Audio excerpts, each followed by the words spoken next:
Hey everybody, Arthur Perez, CEO of Purpose Roofing here to talk to you about some emergency items that we think you need to know about your community and personal roofs. In the last couple of weeks, we've experienced high winds, which are creating a lot of damage on roofs. We've seen 10 to 12 pound tiles being thrown across driveways and parking lots. We've seen vent caps flying off, dormer vents being lifted from the roofs, and we think that it's time for you to have your roofs re-inspected.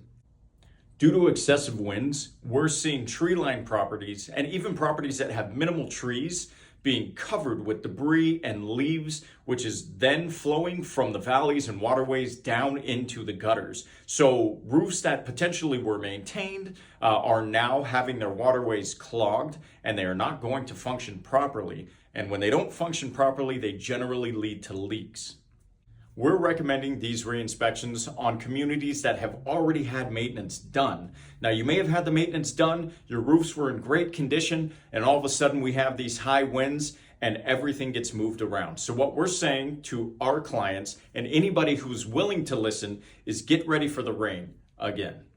You can reach us here at the office, 949-409-5450. Email us, service@purposeroofs.com, or go onto the website at www.purposeroofs.com and hit the link for your free inspection. Our no-cost inspections will ensure that your roof is ready for the rain and you are safe and ready to go for the coming year. We thank you so much for listening. We hope you reach out to us and we look forward to serving you. Thank you so much.